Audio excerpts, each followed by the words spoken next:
can open your eyes. One book can open your world. Knowledge gives you power. Read and rise higher. 9R Tree. Better life begins in a book. Hello, I'm Sebastian. Welcome to 9R Tree's podcast. Today, I will summarize and review the book, Injustice. How Politics and Fear Vanquished America's Justice Department is a penetrating examination of how one of the nation's most powerful institutions was slowly bent away from its core mission.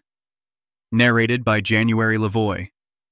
This work traces how political pressure, partisan agendas, and the exploitation of public fear reshaped the Department of Justice from a largely independent guardian of the law into a tool of power. The book explores key moments when legal norms were overridden, prosecutorial discretion was politicized, and career professionals were marginalized or punished for defending the rule of law.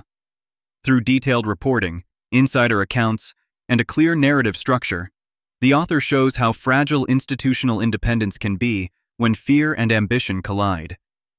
More than a history, this is a warning about how democratic systems erode from within, and a call for citizens to understand, question, and ultimately protect the integrity of justice in America. I will give you key takeaways from this book. Firstly, the politicization of the Justice Department. A central theme of the book is how the Department of Justice, long expected to operate at arm's length from partisan politics, gradually became entangled in them. The author charts a pattern in which political appointees increasingly prioritized loyalty to precedents and party over the neutral enforcement of law. Hiring and firing decisions, case priorities, and public communications began to reflect political calculations rather than legal judgments. The book shows how this politicization did not happen overnight. It emerged through subtle norm breaking, the appointment of loyalists into key roles, and the sidelining of traditional internal checks.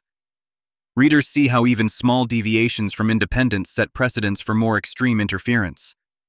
By documenting specific episodes where prosecutors felt pressure to bring or drop cases for political reasons, the narrative illustrates how the line between law and politics was blurred, and how this blurring undermines public confidence in equal justice under law. Secondly, fear as a tool of power.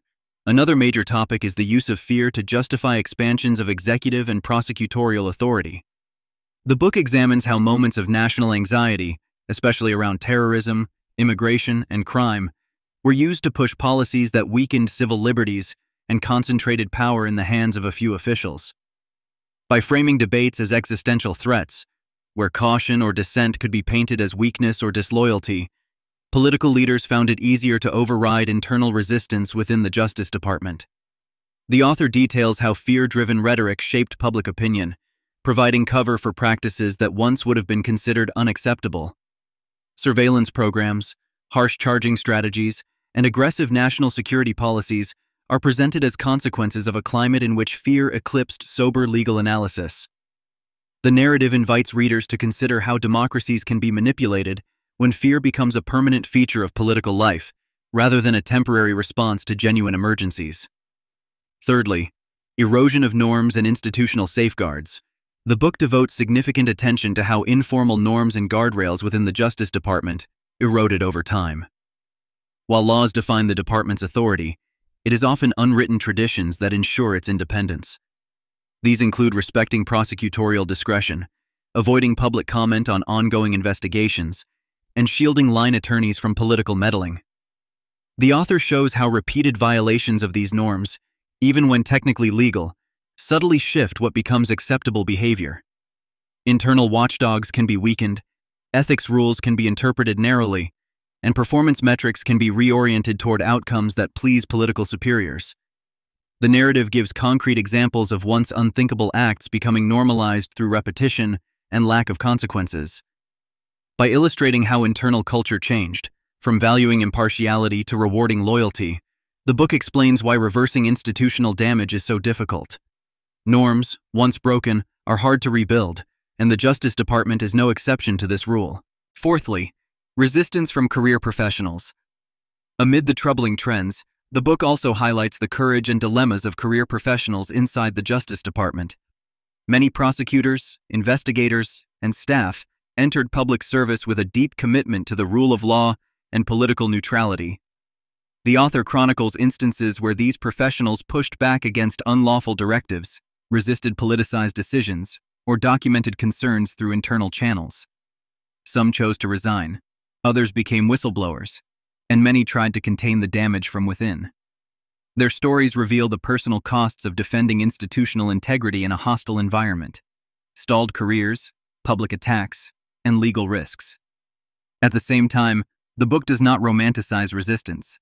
It shows how fragmented and constrained it often is, especially when leadership and political branches are aligned against internal dissent. These accounts underscore both the importance and limitations of individual integrity when systemic incentives push in the opposite direction. Lastly, consequences for democracy and the rule of law.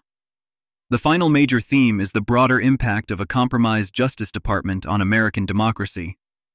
When legal decisions are perceived as politically motivated, trust in government institutions erodes.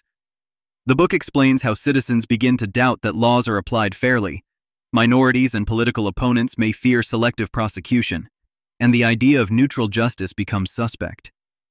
This mistrust can fuel polarization, conspiracy thinking, and disengagement from civic life. The author connects these developments to the health of constitutional checks and balances. If one of the key agencies responsible for enforcing federal law becomes a tool of political power, other branches struggle to provide effective oversight. The book also explores how weakened justice institutions embolden future leaders to push boundaries even further, knowing there will be few consequences. By framing the Justice Department's trajectory as a warning sign, the narrative calls readers to recognize that the survival of democratic norms depends on actively defending independent law enforcement. In conclusion, Injustice: How Politics and Fear Vanquished America's Justice Department is essential reading for anyone who cares about democracy, civil liberties, or the integrity of public institutions. It will particularly benefit students of law and politics, public servants, journalists, and engaged citizens who want to understand how a respected institution can be reshaped by pressure and fear from above. The book offers a clear framework for recognizing early warning signs of institutional capture: politicized decision-making, erosion of norms, and the weaponization of fear. By seeing how these patterns played out inside the Justice Department, readers gain tools to analyze similar trends in other agencies, states, or even other countries. You should buy this book instead of more generic political commentary because it provides deeply grounded, specific case studies rather than slogans. It connects high-level principles to real decisions and real people, offering both a diagnosis of current dangers and insight into how committed individuals and an informed public can push back. If you would like to support January LaVoy, you can buy the book through the Amazon link I've provided in the podcast description. After reading the book, please let me know what you think and share your thoughts. See you around. 1 minute can open your eyes. One book can open your world. Knowledge gives you power, read and rise higher. 9 or tree, better life.